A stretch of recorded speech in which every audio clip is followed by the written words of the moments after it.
Media Edukasi Scientific Room. Assalamualaikum warahmatullahi wabarakatuh. Alhamdulillah anak-anakku sekalian, hari ini kita bertemu kembali pada mata pelajaran ilmu pengetahuan alam. Adapun pada hari ini kita akan membahas materi terkait tentang campuran homogen dan campuran heterogen.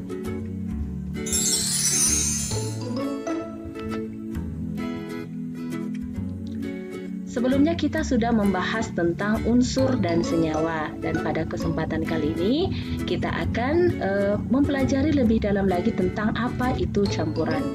Sebelumnya, mari kita sama-sama memahami apa tujuan pembelajaran kita hari ini. Yang pertama, melalui pengamatan video pembelajaran atau PPT bersuara, peserta didik dapat membedakan campuran homogen dan campuran heterogen dengan baik dan benar. Yang kedua, melalui diskusi tanya jawab dengan guru, peserta didik dapat menjelaskan pengertian campuran homogen dan campuran heterogen dengan baik dan benar. Dan yang ketiga, melalui kegiatan studi pustaka dan mencari informasi, peserta didik dapat mengelompokkan benda atau larutan yang termasuk ke dalam campuran homogen dan campuran heterogen.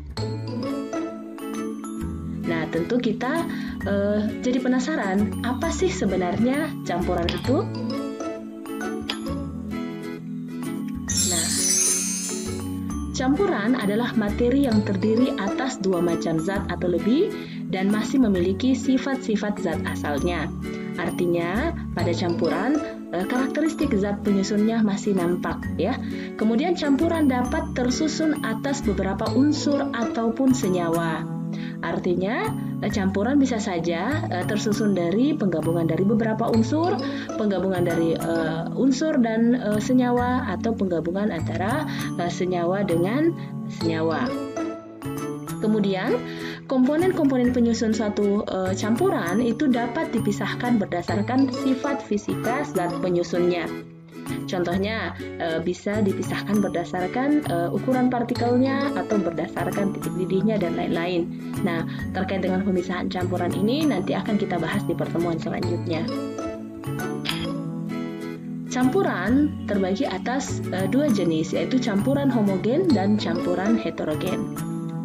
Adapun campuran homogen adalah campuran yang terdiri atas dua zat atau lebih dengan partikel-partikel penyusun yang sulit atau tidak bisa dipisahkan. Artinya, pada campuran homogen ini terjadi pelarutan secara sempurna sehingga tidak bisa lagi dibedakan antara penyusun-penyusunnya. Nah, ciri-ciri dari campuran homogen yang pertama adalah bidan batas antara komponen penyusunnya tidak ada. Jadi dia hanya terdiri dari satu fasa. Kenapa? Karena dia melarut secara sempurna. Kemudian yang kedua, komposisi penyusun di setiap bagian campuran itu sama. Jadi mulai dari warnanya, kemudian rasanya, bahkan perbandingan dari zat yang tercampur itu juga sama. Kemudian komponen padat dan komponen cair tidak akan memisah. Jadi karena dia melarut secara sempurna, komponen padat itu kemudian bercampur secara sempurna dengan komponen cairnya. Nah, contoh untuk campuran homogen antara lain larutan gula dan juga larutan sirup. Nanti anak-anakku sekalian juga bisa mengamati di sekitarnya. Kira-kira benda-benda apa saja yang ada di sekitar kita yang terkategori campuran homogen.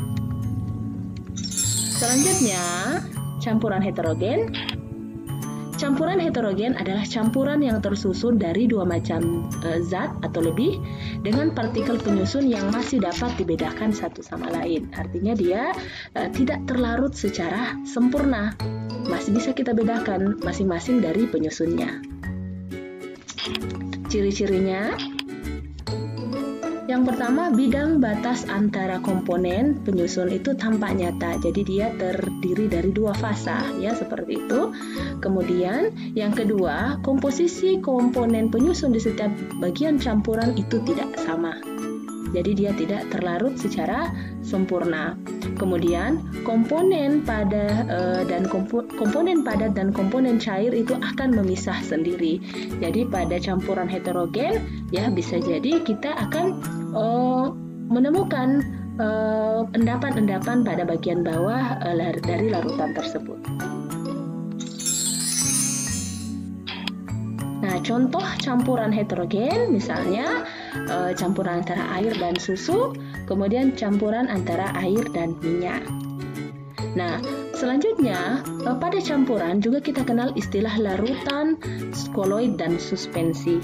Untuk memudahkan membedakan, di sini juga kami jelaskan terkait dengan perbedaan satu sama lain sehingga kita bisa menentukan yang mana yang termasuk ke dalam campuran homogen dan yang mana yang termasuk ke dalam campuran heterogen. Nah, kita bisa lihat gambarnya perbandingan antara larutan, koloid, dan suspensi. Apa perbedaannya? Nah, yang pertama, pada larutan itu sifatnya homogen, artinya tak dapat dibedakan walaupun menggunakan mikroskop ultra. Sementara pada koloid, secara makroskopik dia kelihatan kasat mata itu homogen, tetapi ternyata dia heterogen jika diamati dengan mikroskop secara ultra. Makanya kadang-kadang masih ada salah paham, berpikir bahwa larutan susu itu adalah campuran homogen, sementara sebenarnya dia termasuk ke dalam koloid. Ya, seperti itu karena dia masih bisa diamati partikel-partikelnya dengan menggunakan mikroskop ultra. Selanjutnya suspensi itu sifatnya heterogen karena jelas terpisah antara partikel-partikel penyusunnya. Kemudian yang kedua, larutan partikelnya itu berdimensi kurang dari 1 nanometer, sementara koloid partikelnya berdimensi 1 sampai 100 nanometer dan suspensi partikelnya itu lebih besar dari 100 nanometer. Jadi jelas ada perbedaan ukuran partikel dari penyusun baik larutan, koloid maupun suspensi. Kemudian yang ketiga, larutan itu memiliki satu fasa. Ya, berarti dia tidak memiliki bidang pemisah ya. Kemudian untuk koloid dia terdiri dari 2 fasa, demikian pula juga suspensi dia terdiri dari 2 fasa. Kemudian yang keempat, larutan itu sifatnya stabil. Ya, stabil ya artinya karena dia terlarut secara sempurna, maka dia tidak akan bisa dipisahkan. Kemudian koloid juga pada umumnya sifatnya stabil, sementara suspensi itu tidak stabil.